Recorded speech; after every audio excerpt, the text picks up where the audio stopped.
So Donald Trump, since I know you're watching, I have 4 words for you. Turn the volume up. Not expected to be a victory. It was very Democrat areas, but I don't think it was good for Republicans. I don't think it was good. I'm not sure it was good for anybody.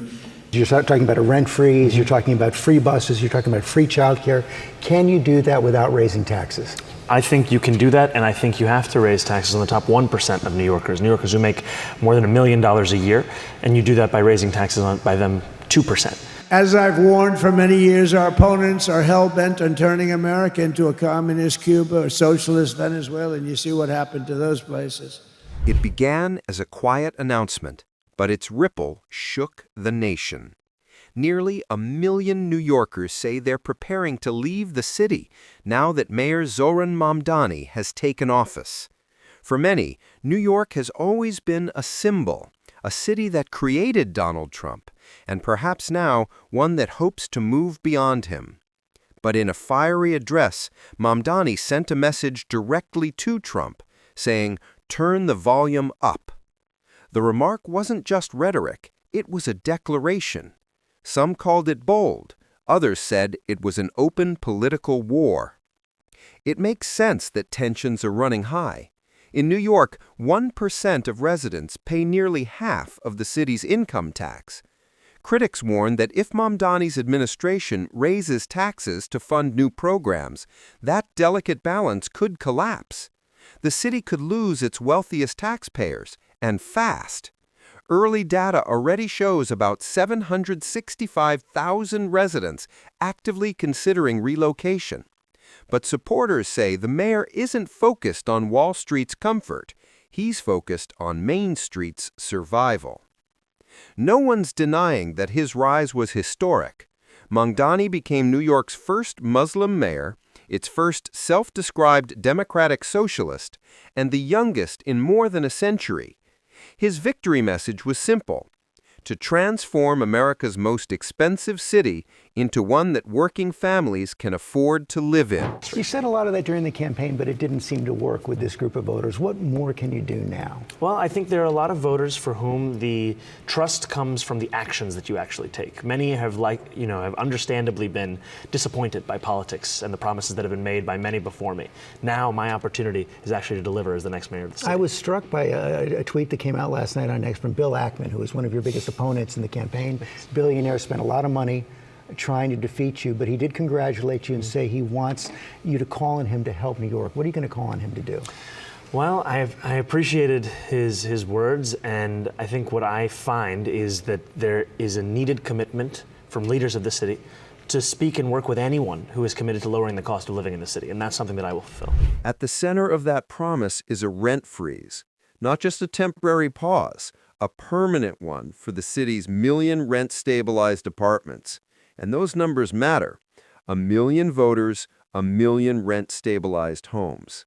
To many, the connection was clear: a promise of stability exchanged for a vote of confidence.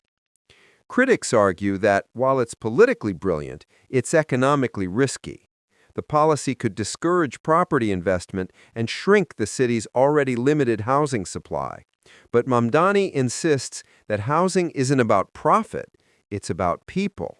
And that message resonates deeply in a city where rent eats more than half the average paycheck. Still, the math is hard to ignore. His proposal includes raising income taxes on New Yorkers earning over $1 million a year by 2%, matching neighboring states like New Jersey. Combined with other fiscal adjustments, his team says it could generate nearly $9 billion in new revenue, enough to fund sweeping social programs and infrastructure. But the question many business leaders ask is the same: at what cost? Higher taxes, they say, could send job creators packing. Yet others argue that New York's affordability crisis already drives workers away. And Mamdani's plan, if successful, might reverse that trend. Republicans in Washington have taken notice. Speaker Mike Johnson recently described Mamdani as the poster child of democratic socialism. The remark echoed a wider concern that New York's shift could become a model for progressive politics nationwide. That's why Mamdani's election matters far beyond city limits. If New York, a financial capital, embraces socialism, what message does that send to the rest of the country? Could it reshape national debates on taxation, housing, and immigration?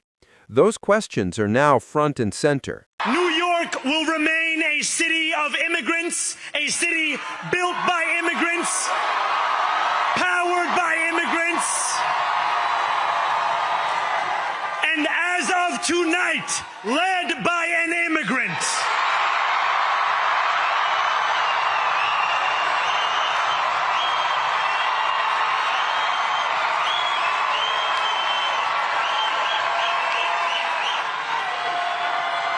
So hear me, President Trump, when I say this.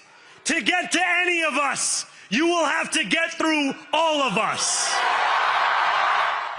Still, beneath the political noise lies a deeper divide. Nearly 756,000 families say they're preparing to leave the city. Many cite rising costs, public safety, and changing cultural dynamics. Others, however, say they finally feel represented, that the city is evolving to reflect its diverse working-class base.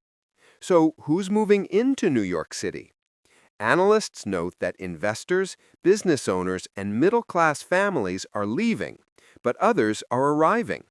Immigrants, students, and lower-income residents see the city as a place of opportunity under new leadership. Critics warn this could accelerate an ideological shift. If the city attracts more residents who support entitlement programs and lenient law enforcement, they argue, it may create a feedback loop, one that ensures Mamdani's long-term political dominance. To his supporters, that's exactly the point. Mamdani's New York is designed to be a haven for marginalized communities, including immigrants and renters, and a testing ground for progressive governance. But for opponents, it's a warning sign of what they call urban socialism, where government expansion outweighs private initiative. Yet beneath the politics lies a practical question. How sustainable is it? There are only so many rent-stabilized apartments, and they're already full. For newcomers, the reality may not match the promise. And as the cost of maintaining social programs rises, the financial burden will inevitably shift somewhere. The administration says it's ready. Mamdani plans to expand shelters, increase social services, and build what he calls community safety networks. The idea is to address homelessness and mental health challenges not through policing, but through public care. Because you're talking about a rent freeze, you're talking about free buses, you're talking about free childcare. Can you do that without raising taxes? I think you can do that, and I think you have to raise taxes on the top 1% of New Yorkers who make more than $1 million a year, and you do that by raising taxes by them 2%. And then you also increase the corporate tax of New York State to match that of New Jersey. So that takes us from about 7.25 to about 11.5%, which is what we see in New Jersey. These things together raise about $9 billion, which more than pays for our economic agenda. Still, skeptics recall similar promises from past mayors, promises that struggled under budget pressure. And with New York's debt and infrastructure costs already climbing, many wonder whether the city can afford to experiment again. Mamdani's critics also highlight his history, his alignment with progressive figures like George Soros, and his outspoken criticism of the NYPD. They argue that cutting police budgets in favor of community programs could worsen public safety at a time when New Yorkers already feel uneasy. But Mamdani's team counters that safety isn't just about policing, it's about prevention. They point to falling crime in some areas and argue that mental health outreach, housing, and education are the real tools of law enforcement reform. The truth, as always, lies somewhere between ideology and outcome. For now, New York stands at a crossroads between a future of social investment and a potential economic exodus. The stakes are high, and the rest of the country is watching. Analysts warn that this isn't just about one city. It's a preview of America's broader political clash between those who want government to protect and those who want it to step back. And while Mamdani calls for unity, his policies have already drawn sharp lines across party boundaries. Still, there's one thing his opponents and supporters agree on. This administration will be different. Whether it brings renewal or decline depends on how the mayor balances vision with reality. Even within City Hall, the debate is constant. Mamdani has kept Commissioner Tisch as NYPD chief, citing her anti-corruption reforms. He's also proposed a Department of Community Safety, a new agency meant to bridge social services with law enforcement.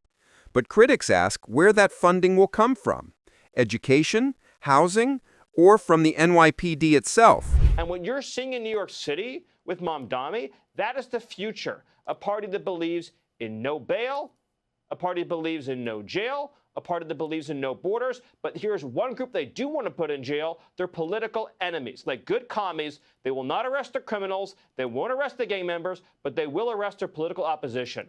That's how society dies, Sean. That's what we're up against now. If the city cuts police funding to pay for new programs, they warn, public safety could deteriorate. Families, already anxious about crime, might be the first to leave. The pattern has been seen before, from Chicago to San Francisco, and the political vacuum that follows often deepens polarization. Across the country, red states like Texas and Florida are already seeing an influx of new residents from cities like New York. Some governors even joke about imposing exit tariffs. But beneath the humor is a real demographic shift, one that could redefine America's political map. If those leaving New York take their voting habits with them, the ideological divide between states may only widen. For now, New York is writing its next chapter. Mayor Mamdani may have declared war on the status quo, but the outcome of that battle will shape not just the city's skyline, but the nation's political future.